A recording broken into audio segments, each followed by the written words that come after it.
105,3 RSL FM, Lembaga Penyiar Mabiko Lokal Kabupaten Nganjuk. Dan untuk informasi pagi ini, yang Linda Agustin sampaikan, yakni terdampak COVID-19 APBD 2021 susut ratusan miliar. Pandemi COVID-19 tidak hanya berdampak pada anggaran pendapatan dan belanja daerah tahun 2020 yang sempat terkena refusing, melainkan APBD Nganjuk tahun depan dipastikan susut ratusan miliar. Kondisi tersebut membuat tim anggaran melakukan penyesuaian dan mengepras semua usulan organisasi perangkat daerah.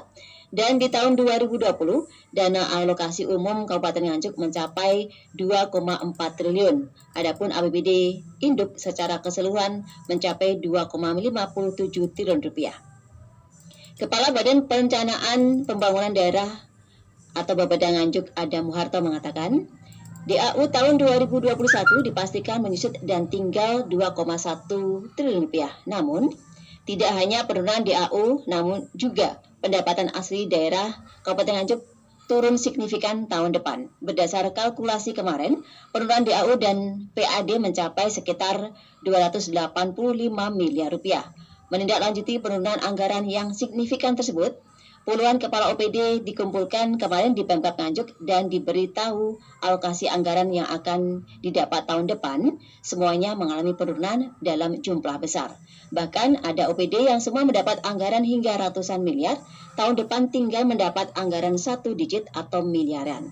Terkait hal tersebut, ada menyebut Pemkab harus melakukan penyesuaian anggaran dan diprioritaskan untuk program-program yang mendukung visi misi Bupati sesuai yang tertuang di Rencana Pembangunan Jangka Menengah Daerah.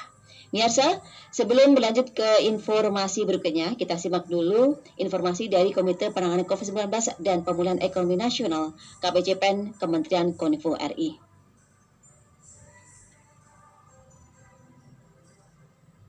Agar terhindar dari serangan virus dan bakteri, tubuh membutuhkan antibodi.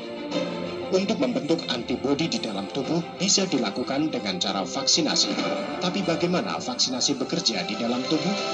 Vaksinasi adalah cara aman melatih tubuh untuk kenal, lawan, dan kebal dari penyebab penyakit yang disebabkan virus atau bakteri. Istilahnya, kenal, lawan, kebal. Tak kenal, maka tak kebal.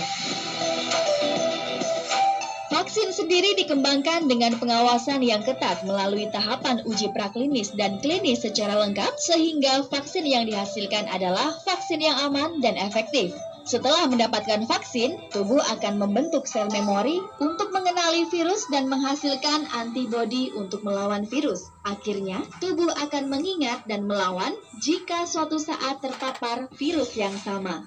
Vaksinasi, lindungi diri, lindungi negeri. Iklan layanan masyarakat ini dipersembahkan oleh Kementerian Kominfo Republik Indonesia bekerja sama dengan Komite Penanganan COVID-19 dan Pemulihan Ekonomi Nasional, diproduksi oleh Asosiasi LPPL Radio dan TV Indonesia. Disiarkan dari Jalan Merdeka nomor 21 Nganjuk. 105.3 RSL FM, Lembaga Penyiaran